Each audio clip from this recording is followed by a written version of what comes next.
Hey, how you doing today? My name is Aurelia, and thank you so much for stopping by. Today we're playing Hollow Knight, and I want to go over the White Lady and all the dialogue that she'll give you. So let's go ahead and get started. So we just started off where we beat the Shade Lord, and we're in the Queen's Garden right now. So here we are on the map. We're kind of off to the side, and here we go. We got one of the knights right here, one of the 5 guardians. Protect. Make sure it doesn't say anything else.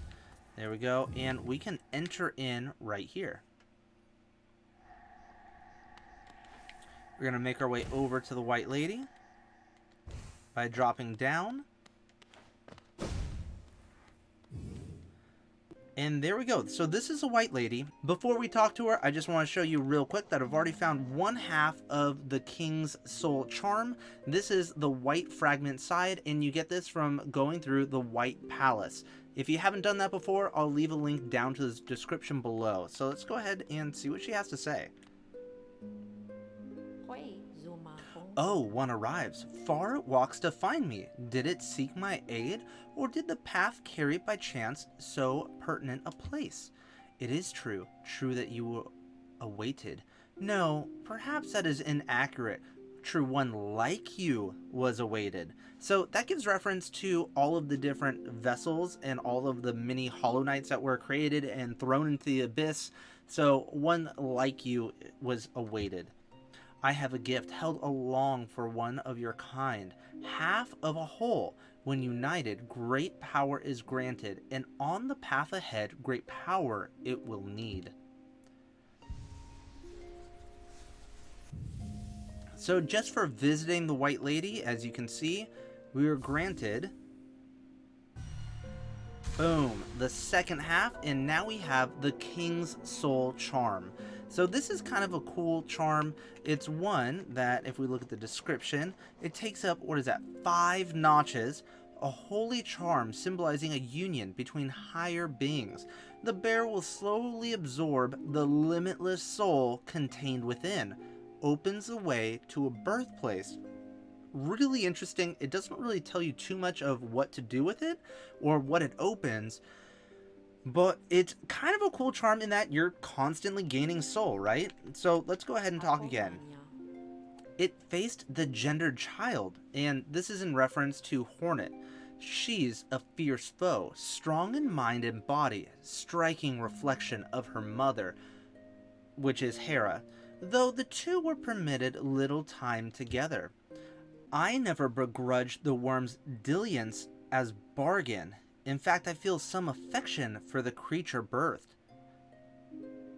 Dalliance. So I looked this up, and I'll put it on the screen. It says a casual, romantic, or special relationship. Interesting. So I always wondered how that worked. It's they had a special relationship. If your paths were ever to align, I imagine you might gain yourself a powerful ally. Again, talking about Hornet here. Let's see what else she says. Within my roots, the weakening of the vessel, I plainly feel only 2 obvious outcomes there are from such a thing. The first is inevitable. On current course, regression, all minds relinquished to that pernicious plague.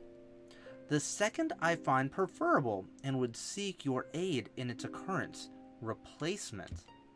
I implore you, usurp the vessel. Its supposed strength was ill-judged. It was tarnished by an idea distilled. But you are free of such blemishes. You could contain that thing inside. Interesting. I'll offer fair warning. The vessel may itself be weak, but is much empowered by that force within. To claim its role requires strength of some magnitude. Prepare yourself well before attempting the task. You're just saying he's strong. Okay. So it bears our once fractured soul, now complete. Such strength, such resolve, such dedication. It's more than simply a vessel. I almost feel like I'm once again in the presence of my beloved worm. And apparently she only says this line when you have the King's Soul Charm completed. The King's Soul. What is at the heart of it, I wonder? If its curiosity wills it, it should seek that place where it was born, where it died, where it began. Interesting, where it died. So if we leave and come back, we'll get some slightly different dialogue. So once we make our way back in, do I seem prisoner here? If so, it's not by any choice but my own. These bindings about me I've chosen to erect. There's some shame I feel for my own part in the deed, and this method guarantees its cease. I still feel that urge, you see, I always will, a voracious desire to spread seeds upon the land, to propagate myself, to breed. Interesting. So from here, there is a little bit more dialogue that will happen. Once you actually go to your birthplace and turn the King's Soul over into the Void Heart charm, she'll have different dialogue, and it will read as this. That pulsing emptiness, truly it has been transformed by the revelations it's found. Does it feel anything? Triumph or hate? If it does, I can't sense it. The fate of our kingdom, our hollow nest, the future belongs to you now. Alright, so again, if you come back and you're wearing the Defender's crest, she actually has quite a bit of dialogue. That scent, does another travel with you? Is that your origin, my mighty knight? I cannot see you, but then time has clouded my eyes and I cannot see much. Even your booming voice falls silent upon me. Only this small one I register. If maybe because it shares some piece of myself, this one stands clear upon a misted world. Ah, but my, that potent smell does recall such a joyous memory, only a short moment we had together compared to ruin now endured. But what shining times they were. I am grateful you would visit, even if to see me in somewhat faded form. Dear Ogrim, I'm sure you saw. Daya, on the way in, she stood guard over me for so long. Despite her hard front, she's always been a caring type. I'm sure she'll much enjoy a knight's reunion. So it's interesting that she doesn't even know that the knight right outside the door is dead, first off. And two, it is interesting that she is trying to propagate herself and different things like that. She knows who Ogrim is, who is the Dung Defender, right? And then Daya is the one outside. So there are 5 different knights, and that's something we could talk about more in a different video, I think. So there are 3 more interactions that can happen. One is if you're wearing the Grimchild or the Carefree Melody, she'll say this. Ah, that creature beside. It would be naive to claim it friend, though you two share a similarity. It is a stark link one worlds would strain to convey. For it cling to you now. You've been consumed in the ritual of that Scarlet Clan. In what poor moment they descend upon our ruin. Aid their propagation if you so choose, but do not renege on the larger task this kingdom implores. Alright, and so also from the Grim Troop, if you fully power up the Grimchild, she'll say this.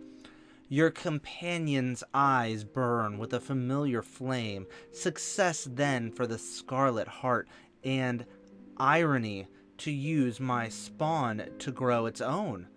I know you, creature, and the form time shall bring. You may be all and one, clan and master, but this land shall never bear so foreign a king. Very interesting. So she seems to know more about the Grimchild and what he'll eventually turn into, which is essentially what Grim was, right? So yeah, kind of interesting. And last but not least, there's a little bit of dialogue. If you so desire to bring the delicate flower here, she won't accept it, but she will say this. Ah, what a precious gift it offers, though alas I shan't accept. Not of me that flower, nor this kingdom. Far it traveled to reach this place, brought by one beloved, fair knight of land serene. This is a rare power hidden in those frail petals. To hold it so close, one must surely be unaware of its nature. And what's really interesting with this, just before Silksong comes out, is that it's definitely got some sort of power, and we can see it in this clip here. The flower seems to be able to transport and do something with the void. I'm not entirely sure what's going on there, but what we do know is that the flower is also seen in Silksong, so I think that these delicate flowers are going to be tied into Silksong in a very deep and meaningful way, and I'm very excited to see more about this lore. And so with that, we've gone over the White Lady and all of the dialogue that she can possibly give you. Go ahead and let me know down in the comments below if you can extrapolate anything, or if you think you know a little bit more about what she's talking about. I'm not the best with lore, but I'd love to hear you guys' ideas. Thank you guys so much for stopping by. Please be sure to subscribe for even more Hollow Knight tips, tricks, how-to videos, and if you want to see some Silksong information, I'm going to be all over it. Thank you guys so much for stopping by. My name is Relia, and I'll talk to you again more soon.